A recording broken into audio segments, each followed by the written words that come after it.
नमस्कार, मैं हूं आलोक और आप देख रहे हैं सत्यहिंदी.com।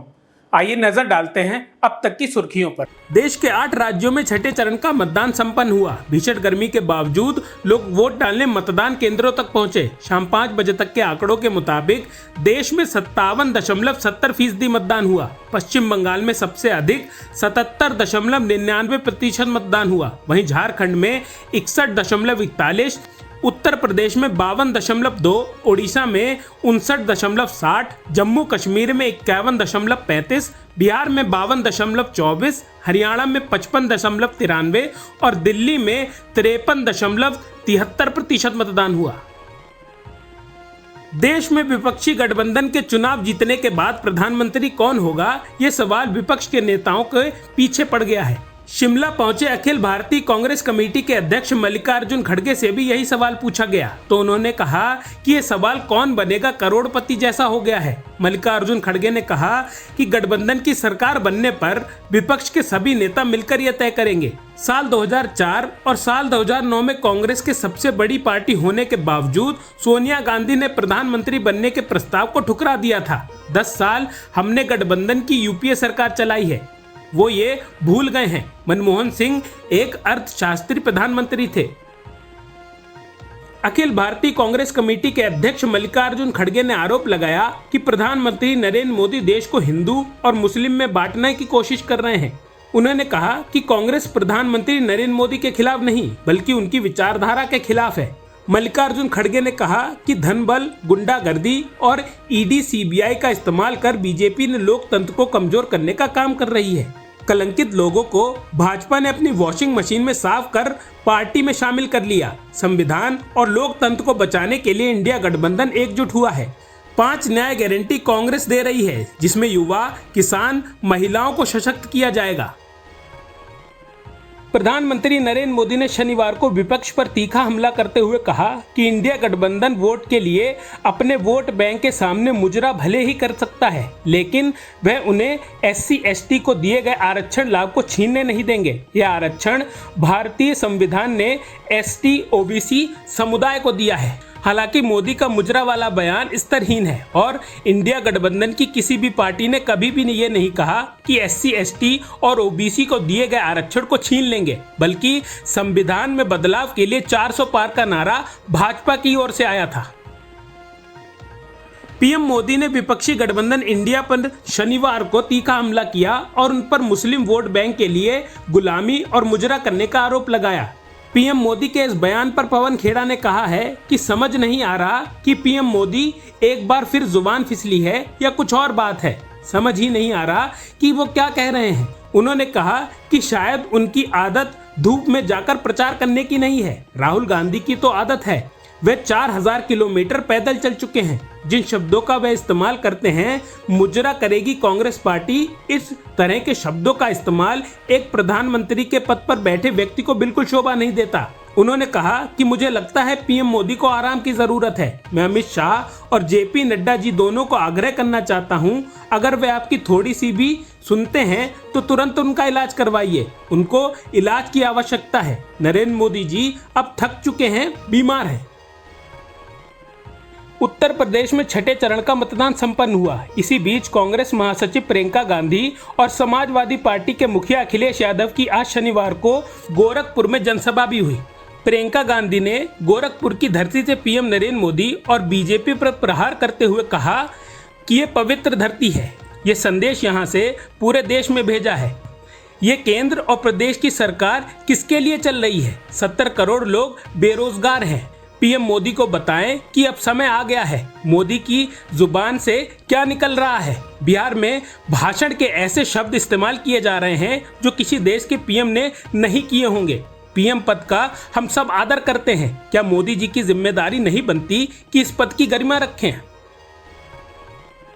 प्रियंका गांधी ने कहा कि आप देश को इतनी भी असलियत मत दिखाइए। आंखों की शर्म परिवार के लिए रखनी चाहिए। इनके प्रत्याशी जगह जगह कह रहे हैं कि संविधान बदल देंगे। आज कांग्रेस पार्टी की गारंटी है कि रोजगार और नौकरी 8500 हर माह गरीब परिवार को मिलेगा।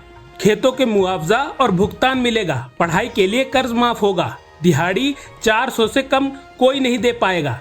निषाद भाइयों के लिए बीमा और पहचान पत्र लाएंगे। बिहार के पूर्व उप मुख्यमंत्री व आरजेडी नेता तेजस्वी यादव ने पीएम मोदी की टिप्पणी पर कहा, बिहारी गुजराती से डरता नहीं है, ये झारखंड और दिल्ली नहीं है, एक बार हाथ लगाकर तो देखिए। बिहारी किसी से डरता नहीं है। हमारे भगवान श्री कृष्ण का जन्म ही जेल में हुआ था। एक 75 साल के बुजुर्ग एक 34 साल के नौजवान को धमकी दे रहे हैं कि हमें चुनाव हराओगे तो तुम्हें जेल भेज देंगे। इसका फैसला जनता करेगी। बहुजन समाज पार्टी की अध्यक्ष व पूर्व मुख्यमंत्री मायावती ने शनिवार को दावा किया कि अगर स्वतंत्र और निष्पक्ष चुनाव हुआ तो भाजपा और उनके सहयोगी सत्ता से बाहर हो जाएंगे। बसपा प्रमुख मायावती ने गोरखपुर लोकसभा क्षेत्र के बसपा उम्मीदवार जावेद के समर्थन में आयोजित एक रैली को संबोधित किया। उन्होंने कहा, जैसे लंबे समय तक सत्ता में रही कांग्रेस अपनी गलतियों के कारण देश और राज्यों से सत्ता से बाहर हो गई है, उसी तरह भाजपा भी सत्ता से बाहर हो जाएगी, बशर्ते निष्पक्ष और स्वतंत्र चुनाव हो और वोटिंग मशीन में कोई गड़बड़ी ना हो।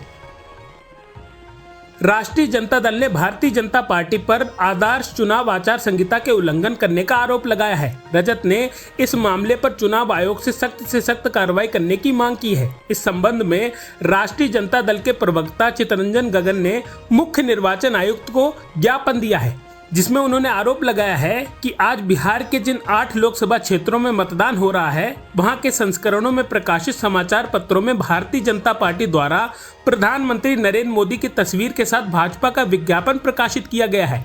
इस विज्ञापन में मतदाताओं से भाजपा के चुनाव चिन्ह पर बटन दबाकर वोट डालने की अपील की गई है।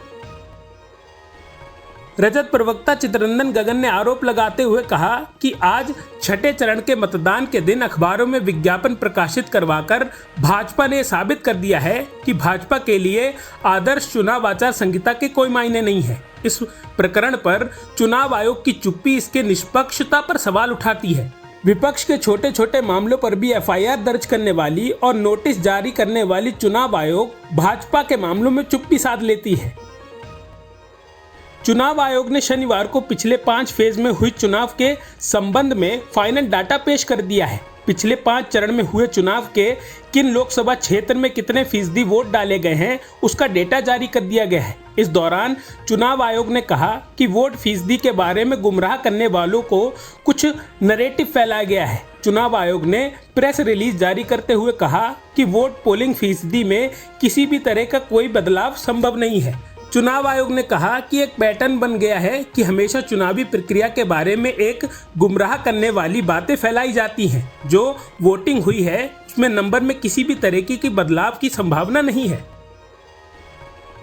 2 मौतों की पुष्टि होने और मुख्य रूप से पूर्वी मिदनापुर और पश्चिमी मिदनापुर जिले में चुनाव संबंध तनाव की खबरें सामने आने के बाद तृणमूल कांग्रेस ने शनिवार को आरोप लगाया कि पश्चिम बंगाल के रघुनाथपुर में 5 इलेक्ट्रॉनिक वोटिंग मशीन बीजेपी नेता के पास गई हैं। उन पर बीजेपी के टैग लगे थे।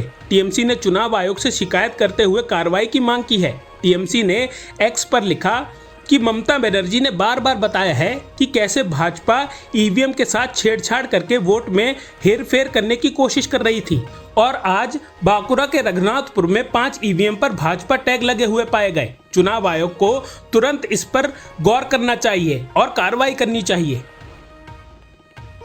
प्रशांत किशोर ने एक्स अकाउंट पर योगेंद्र यादव द्वारा किए गए लोकसभा चुनाव के आकलन को साझा करते हुए लिखा, देश में चुनाव और सामाजिक राजनीतिक विषयों की समझ रखने वालों में से एक विश्वसनीय चेहरा योगेंद्र यादव ने 2024 लोकसभा इलेक्शन का अपना फाइनल डेटा साझा किया है। योगेंद्र जी के मुताबिक इस चुनाव में बीजेपी को 240 से 260 और एनडीए की 7 दलों को 35 से 45 सीटें मिल सकती हैं। मतलब बीजेपी एनडीए को 275 से 305 सीटें। देश में सरकार बनाने के लिए 272 सीटें चाहिए और जारी लोकसभा चुनाव में बीजेपी एनडीए को 303, 323 सीटें हैं। अब खुद आकलन कर लीजिए कि किसकी सरकार बन रही है। बाकी 4 जून को पता लग जाएगा कि किसकी सरकार बन रही है। सपा मुखिया अखिलेश यादव ने बीजेपी पर निशाना साधते हुए कहा कि 10 साल से जिनकी सरकार चल रही है वो झूठे वादे कर रहे हैं। 400 पार नहीं, 400 हार जाएंगे।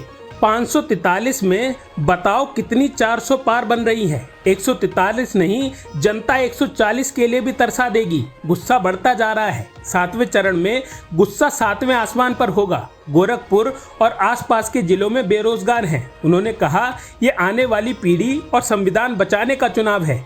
इस बार समुद्र मंथन नहीं, संविधान मंथन होगा। इसके साथ ही उन्होंने कहा कि उल्टे फुल्टे मुख्यमंत्री हैं। यहाँ दुकानें बनवा ली, नाला साफ ही नहीं हुआ।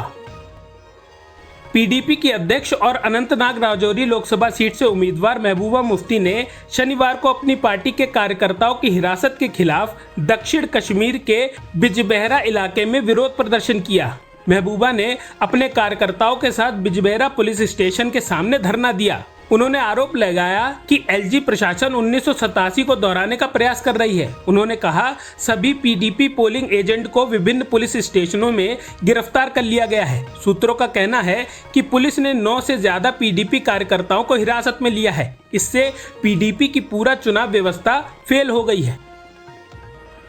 दिल्ली के मुख्यमंत्री अरविंद केजरीवाल के सहयोगी विभव कुमार ने जमानत के लिए एक स्थानीय अदालत का दरवाजा खटखटाया है। विभव पर आपकी राज्यसभा सांसद स्वाति मालीवाल ने बदसलूकी का आरोप लगाया था। अदालत ने इस पर जवाब देने के लिए पुलिस को नोटिस जारी किया है। मामले की अगली सुनवाई 27 मई को होगी। शुक्रवार को अदालत ने विभव कुमार को 4 दिन की न्यायिक हिरासत में भेज दिया था। उनकी 5 दिन की पुलिस हिरासत की समाप्ति पर अदालत के समक्ष पेश किया गया था, जहां उन्हें 28 मई तक न्यायिक हिरासत में भेज दिया गया। अब तक की सुर्खियों में बस इतना ही। आगे की खबरों के लिए बने रहिए सत्यहिंदी.com पर।